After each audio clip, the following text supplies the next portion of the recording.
Hi, Cathy Neptune here. Welcome to my kitchen. Let me tell you what we're making today. We're doing an avocado pesto. It's creamy, it's light, it cuts through all that basil. You're going to love it. We're serving that with a grilled shrimp and pasta. Then we're going to do a fresh corn and cheddar biscuit.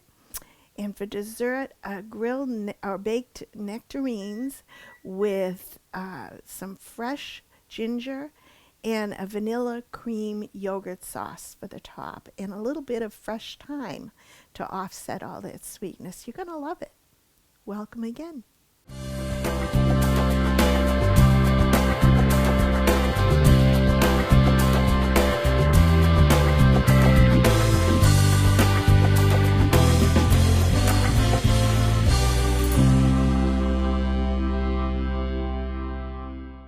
Hi, Cathy Neptune here.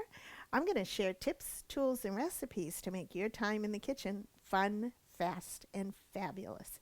And as I mentioned, we're going to do a wonderful kind of an end of the summer, taking advantage of your fresh herbs, some of the fresh corn. And we're making a fresh corn and cheddar biscuit today. And I'm starting out with 2 cups of flour. We have about a half a cup of fresh corn. Now that's equal to about 2 ears of corn that I've cooked in the microwave on high for about 3 minutes and then cut it off the kernels. So it's partially cooked, and it's the very small, what they call shoe peg corn, but you can even use frozen corn if you'd like. Just make sure and take the time to cook it in the microwave for about 3 minutes and you're good to go. Then we have about half a cup of a combination of, actually it's right here, the cheese. It's about a 1/4 cup of cheddar cheese and a 1/4 cup of Parmesan cheese. Here we have a half a cup of grated butter, and it's frozen. You freeze about a stick of butter in the freezer, and then you grate it on a cheese grater and keep it ice cold. That's going to make your biscuits nice and fluffy. We have about a 1/4 cup of chopped chives. And then with our dry ingredients, we have a tablespoon of baking powder, a teaspoon of salt, half a teaspoon of baking soda, and about a teaspoon of dried garlic powder. Not the salt. You want to use the garlic powder. So we're going to blend all that together. And I have my pastry cutter. And I'm going to dump in. Actually, I'm going to start out with our shredded butter. And you always want to have your ingredients nice and cold. Oh, I forgot to mention, too, I have 3/4 of a cup of buttermilk.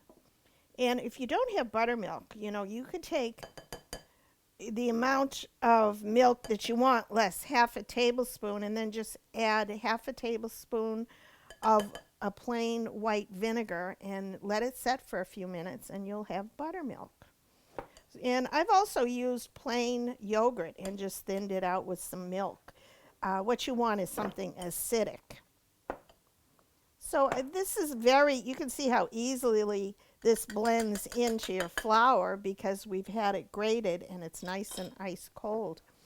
And then let's add in our fresh corn.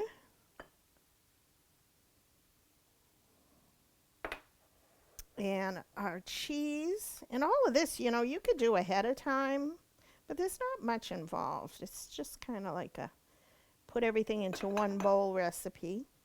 And for color, I love chives. I really do. They add a nice light onion flavor, but also a nice pop of color. Look at how summery that looks. And again, a great way to use corn and things that you have on hand. I'm going to mix all that together just to get everything incorporated, and then we're going to add our buttermilk.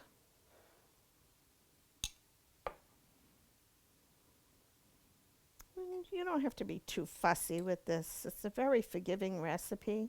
Now I have my oven preheating at 425 degrees, a very hot oven, and I'm using my cast iron skillet, which I love. And the reason I do that is it cooks evenly, but also because the oven is such a high temperature, you want to make sure that your pan that you're putting in the oven for your biscuits can withstand that heat. So I know my cast iron will do the job. So consider that what you're using. And if you don't have a cast iron pan, you could certainly use a baking sheet, like an aluminum, excuse me, or a metal baking sheet, and you should be fine. So be careful not to overmix your dough. And it's going to be kind of dry. And then I'm going to spread a little bit of flour here, just so it doesn't stick. Although it's not a very wet dough, but just a little bit of flour. And I put a little to the side because we're going to use a biscuit cutter. And it's nice to use this and dip it in the flour as you go so it won't stick. I'm going to push this out onto the counter and just give it a few little mixes with your hand.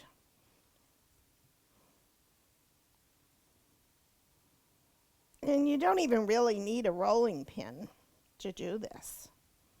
But you can see it's a little bit sticky. You want to press it out probably to about an inch, no more than an inch thick, and make sure it all kind of sticks together. And I'm going to bring over my skillet and my pan.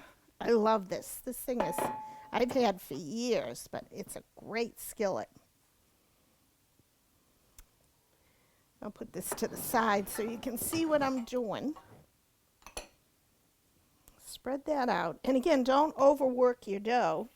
And I'm taking my biscuit cutter. Let's see how many we can get out of this. And you can certainly double this recipe if you'd like. In the flour, cut it into a nice biscuit and put it right in the pan.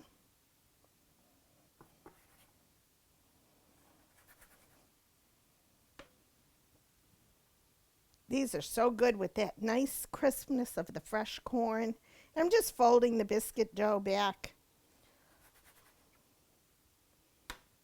Put these in the pan. And I've buttered and a little bit of vegetable oil in my pan, just so they brown really nicely on the bottom.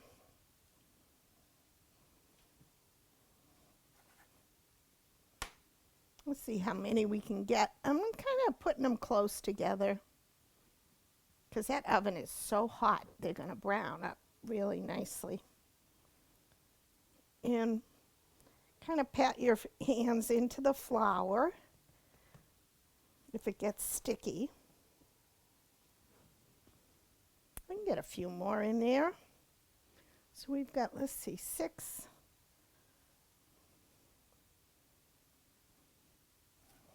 And try and get them all the same thickness so they'll cook evenly. That'll be good. Let's do a little Cook's treat. We have one little one left. Put in the corner. And I'm going to pop these in the oven probably for about 30. I'll check them after about 30 minutes at 425. So we're going to bake these in, and then we're going to start in on our dessert next. We'll be right back. Hi, welcome back. I have my biscuits baking in the oven. They're going to be so good with the fresh corn and the cheese, and nothing like homemade biscuits. And then we're going to do dessert. We're going to do our main dish last because it really doesn't take that long for the main dish. And I have some beautiful nectarines here that I've washed. And it's the season for nectarines. And, you know, you could substitute maybe peaches or plums for this recipe.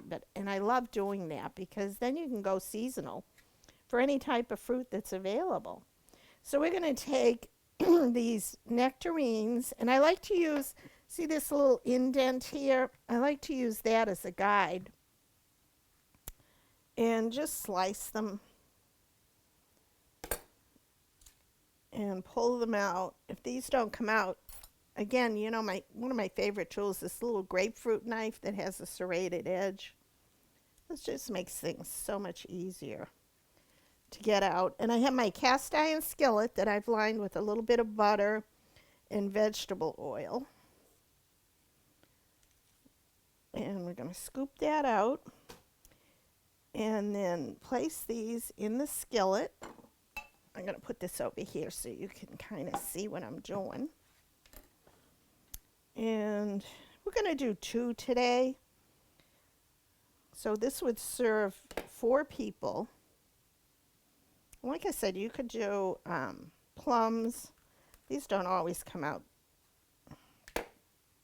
easily.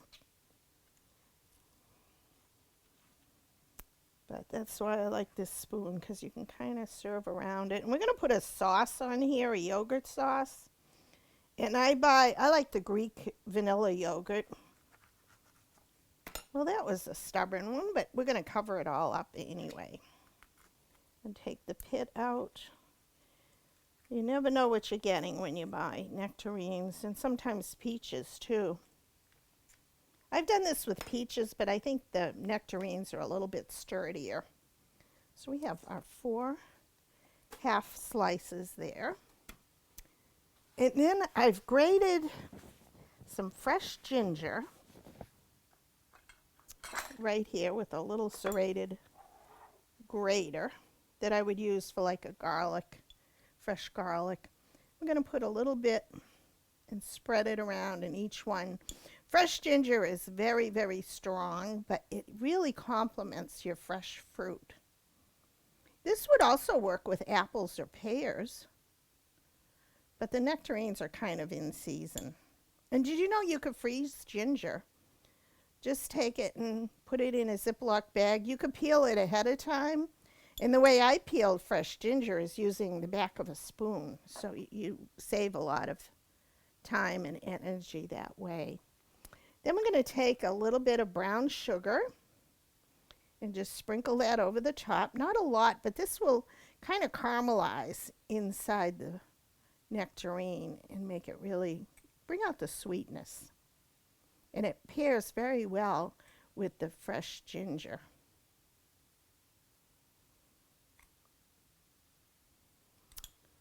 There we go. And then I think a little fresh lemon juice to bring out the flavor and also to keep them from turning too brown. And this I wouldn't do ahead of time. I would just do all this at the last minute, and then you can kind of keep them and refrigerate them if you were doing them ahead, but bake them first. And there we go for that. And I'm going to pop these in the oven with our biscuits. And if our oven wasn't at 425, you could certainly bake these at 400. But because I have the cast iron skillet, they're really going to roast throughout. And don't forget, see, I have a little bit of butter and a little bit of vegetable oil, not a lot. But it'll help if there's a sauce at the bottom too and help protect them. So we're probably going to bake these for only 15 minutes and check on them to see how well they're caramelized to your preference. It's, you know, you're not cooking with dangerous raw ingredients here. It's just fruit. So we're going to pop this in. And when we come back, we're going to do our avocado pesto. You're going to love this. We'll be right back. Hi, welcome back. We're going to start in on our avocado pesto with grilled shrimp. And I'm going to start by, I have some water boiling with a little bit of salt in it here. And I'm going to add in just some fusilli pasta. And we're going to cook that. And then I have some beautiful fresh shrimp here. And I'm going to season those and kind of brown these in the skillet with some seasoning.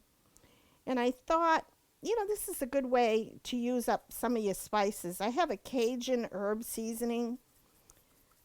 And you can do whatever seasoning you like, but I go nuts with the seasonings. I just love seasonings. It's like Disneyland for me. And check this out. I have a Kinder's avocado lime. And I thought, well, that was meant to be. And it's a little spicy. So I'm going to put a little of that. But you could just do garlic powder and onion powder if you want. And then, to finish it off, chili and lime spice blend. So how cool is this? Just to flavor them. Whenever you can add layers of flavor, go for it. And then we're going to toss these in. I'm going to heat up my skillet. And I probably have 2/3 of a cup or a good 1/3 pound of shrimp is good. heat up my skillet, and I have a little bit of, probably a tablespoon of olive oil and a tablespoon of butter to that. And I'm also going to add some garlic, because you got to have garlic when you do shrimp or just about anything. So nice peeled clove of garlic. I'm going to add that in to the shrimp, because these shrimp don't need a lot of cooking. It's just sauteing really on the top of the stove, and it won't, if you add the garlic in now, it really won't burn, so it's okay to add this. And mix that in, and I think that'll be good. A little bit of salt and pepper. Not even a quarter teaspoon of salt to taste.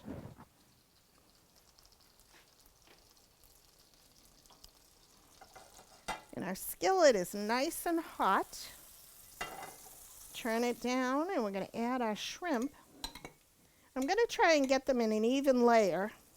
Excuse my back, and I'll show you in a minute what this looks like.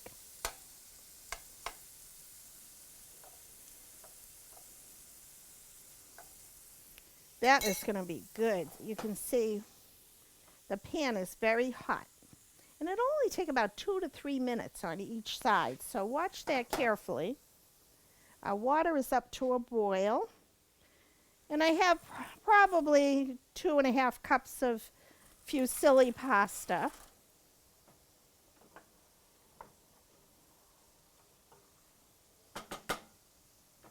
That's going to cook down, and we're going to drain that when it's done.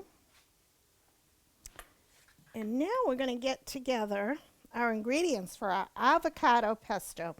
And the reason I love this so much is basil can be very heavy and basil forward.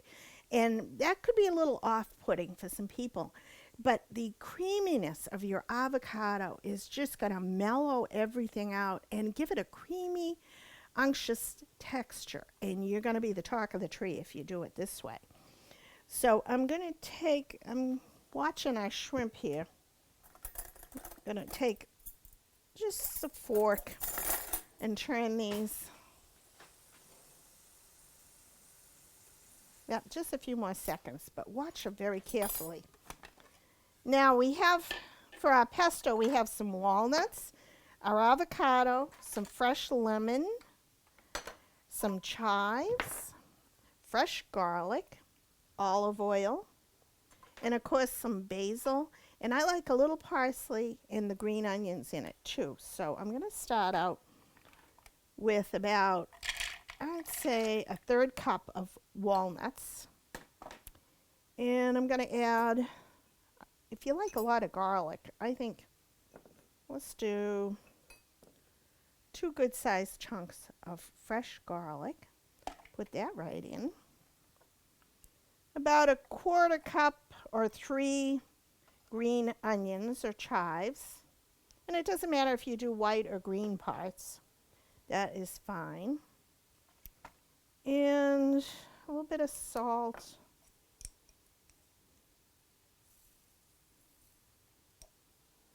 And this will probably make enough for 2 people, but you can certainly double or triple. And again, it's very forgiving. My recipes are add to taste. Always taste as you go. And adjust it to what you'd like. If you want a little more garlic, or a little more lemon, or more basil, very forgiving, because we're not baking this. This is going to be cooked or warmed in the pasta, so it's more like a sauce. You can substitute scallops for this too. If you like scallops, this would be wonderful. It's very versatile. And then a little trick that I do is I'm going to turn off the heat and just let the residual cooking of the pan finish your shrimp, and then they're not overcooked or rubbery. That's a very good trick to learn, because you never want to overcook your seafood.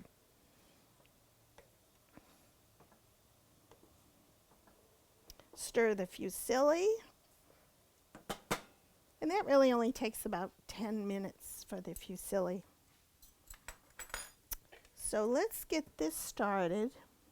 Oh, I forgot to mention too, I have some halved cherry tomatoes that are going to go into the pasta to warm up, but they're not really going to be cooked. So I'm going to grab some basil and take them off the stems. And you don't have to chop them, but I like to give them a little head start. And we're probably going to do a half a cup of basil, maybe a little more. And parsley, because I like the flavor, it kind of neutralizes the basil. Because basil can be very, very strong. And you want to be able to taste the shrimp and the avocado creaminess, although the avocado isn't going to be that flavor forward, but you'll definitely know there's something different about this. So I'm going to do a rough chop just so it's easier to blend into everything.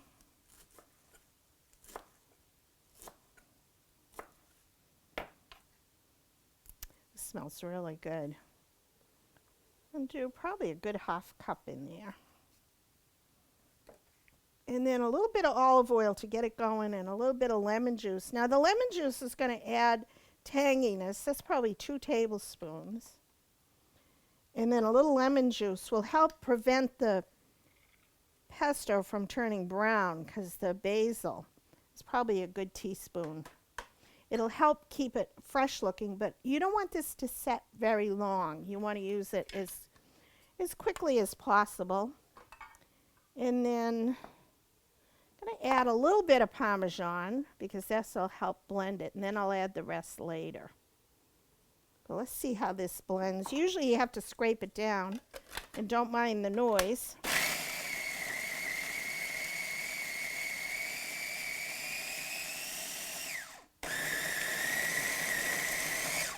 That's pretty good. It kind of looks like wet sand right now, but it's going to blend in really well. And then we're going to add a little bit more olive oil. You can see it's very, almost like a heavy sand. I'm going to add a little more lemon juice. Not lemon juice, I mean olive oil. Because that's going to help emulsify it. And that's another good 2 tablespoons. And now we're going to add our avocado. And make sure your avocado is nice and ripe, which is tricky. Oh, that looks great. And we're going to scoop this out. And you can decide how much or how little avocado you want in here. You can do that little trick about taking a knife and cutting it up, but this is going to work fine.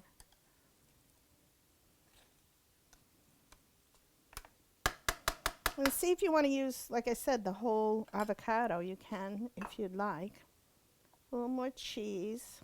That Parmesan too, don't over salt because the Parmesan cheese has a lot of salt in it.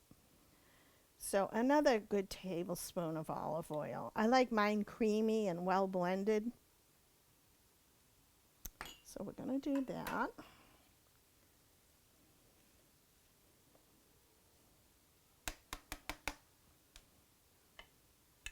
This would make a great dip too if you'd like, and dip some shrimp in it.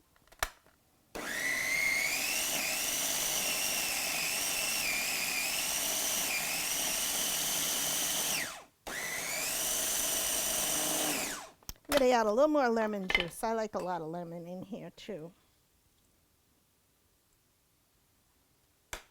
And a little more olive oil. And don't be afraid to use your olive oil because it helps emulsify, and olive oil is good for you, depending on how creamy you want it. And I want this to kind of soak into the pasta.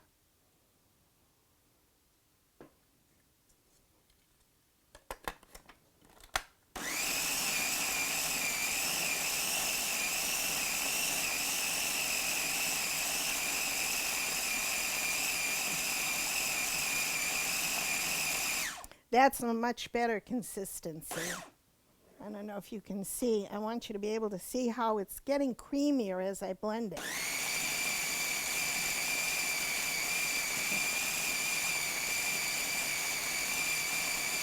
And And that's what you want. You want everything moving and blending together. And so keep adding liquid. You can even put a little bit of water in here if you want, but I wouldn't. I'd use the olive oil. Let's taste it and see.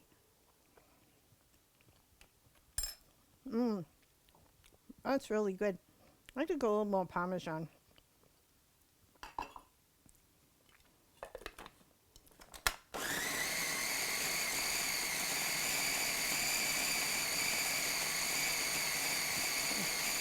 That's perfect.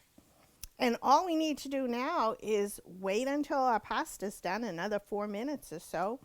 And when we come back, we're going to assemble that and check on our biscuits too and our nectarines. So we'll be right back. Hi, welcome back. We have our fusilli that was all cooked, and I like it kind of totally cooked. And I'm going to add some of our fresh cherry tomatoes. And these just don't need to be cooked. They're just warming them through. And get a nice spoon to toss this. And it adds a nice bright color as well. And then our cooked shrimp. Look at how beautifully cooked these are. Okay. You put them all in and with the garlic and the herbs and toss that. And then, look at how colorful. And then we're going to add our pesto. And this is going to be so creamy. You don't need a lot. Just start with a few dabs and just kind of blend it in. And it doesn't have to be totally blended. It'll kind of melt in. And you could serve this with a little extra Parmesan if you'd like on the top. But this is what I like to do. I like to take some fresh basil so everybody knows what's in there. And just tear it over the top. And serve it immediately. That is a beautiful main dish. Colorful, light, healthy, and different. You're going to love this. Try the avocado pesto and let me know what you think. So when we come back, we're going to serve everything. And if you have any suggestions, let me know. Suggestion came from somebody who said, I love pesto with basil, but it's just too much basil. So I really do read all your suggestions. So thank you very much for sending them in. And we'll be right back. Hi, welcome back. I want you to check out, of course, we have our shrimp and avocado pesto pasta. Look at our beautiful fresh corn and cheddar biscuits. And you can serve that with butter or just serve them plain, sometimes a little drizzle of honey. And I'm going to finish off our grilled nectarines. And they've charred just a little bit in the oven. And I'm going to make a little glaze to go on top. And this is actually honey, but it has cinnamon in it. And I thought, oh, that's a good combination. So I'm going to add a little bit, probably a teaspoon or to taste, of honey. And if you didn't have honey, cinnamon, you can certainly add a little bit of cinnamon to your honey mixture. And this is a plain Greek vanilla yogurt. And just mix it till it's blended. And I think this goes beautifully with the fresh ginger. Remember, we put fresh ginger and brown sugar onto the top of these nectarines. So we can be very chefy and just kind of drizzle it around like so. Or you can put a pool at the bottom and serve this right on top. But, oh, this smells amazing. And then, for a little extra, and you can certainly serve this on the side, from my garden, I have this beautiful, fragrant lemon thyme. You say, well, that's really different. But isn't that what cooking is all about? Surprising your guests and adjusting your palate to different tastes and combinations. And I just think this really hits the mark on many different levels and uses something fresh. And then I like to garnish again with some herbs, and just do a pretty fresh mint garnish on the top as well. I have chocolate mint and this is ginger mint. So a nice combination. And there we go for our beautiful baked ginger peaches with a yogurt sauce. I mean, that vanilla yogurt is so nice to have in your pantry or in your refrigerator all the time because it's so versatile and it's so easy. And you can serve this to your guests. It's a great weeknight or weekday dinner because it's so easy and so fresh and affordable too. And of course, it's delicious. So thank you all for watching. Try these recipes. Thank you for watching, and may the fork be with you.